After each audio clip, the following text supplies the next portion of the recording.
Okay, I'm gonna have a little overview of the New Zealand Engine Quest heads.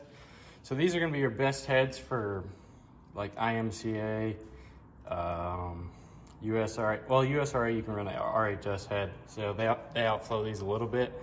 But as far as IMCA, this is definitely the best head that you can run. And they don't produce these anymore, so you got to find someone who hasn't ported them or anything, and someone who has them sitting on a shelf. Now they're made in China and they flow quite a bit worse.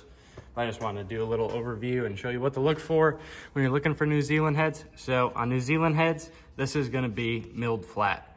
On the Chinese heads, they look more like a stock Magnum, and they have a freeze plug in the front and back, and then it's just a rough casting. So you can see that, and then I'll go get a flashlight so you can see in the ports, but there's not a lot of room to put a bigger stud in for your rocker. As you can see, they're pretty close in some spots, so you definitely couldn't go to a 7/16 stud on these. 3/8 would be the max I'd want to take these to, but you can see the spring pockets are cut nice on them. I mean, these are just really nice heads, and just how smooth the casting is everywhere. They're a little rusty from the guy I got them from. I got them for like $300. I got a steal. I found them on Facebook Marketplace, but yeah, then we'll flip them over. So hopefully you can see it, maybe, but there's a 318B right in there. So the B stands for LA. That's gonna be your LA bolt pattern for your intake.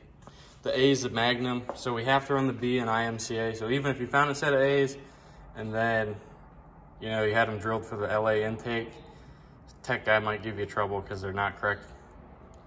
I don't know if your tech guy's that bad, but yeah. So there's our exhaust ports. You can just see how smooth that is.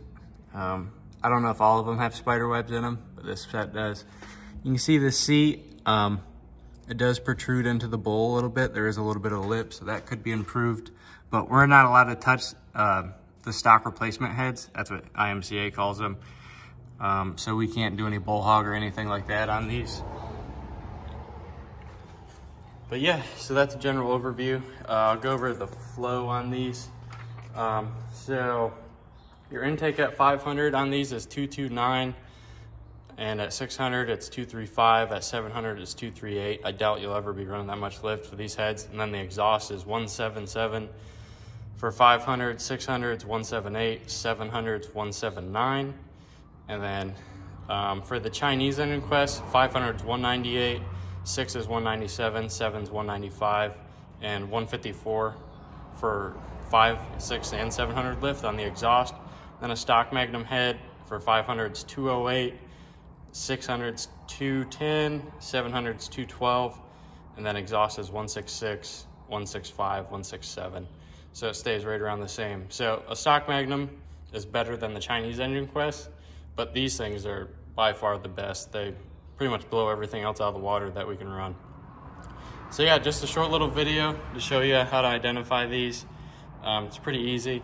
Also, if you look down in there, there's a little thing that says something city. Mine's got paint or silicone or something on it, but the Chinese ones don't have that. So there you go. That's your video on how to identify New Zealand Engine Quest heads, the best heads that you can run for IMCA. Wanted to throw this in too. I forgot to show the intake ports, but I mean the casting is just as nice over on this side. So I mean they're an awesome head. There's your chamber. It's a closed chamber. But yeah, pretty sweet heads. Happy I got a good deal on them. Hopefully you can find some, or if you got any, let me know. I'll buy another set. People are asking a lot of money for them now. If you're on the like Facebook mopar groups, people are asking like $1,000 for a bare set of heads. So I mean that should tell you enough right there about the quality of these heads.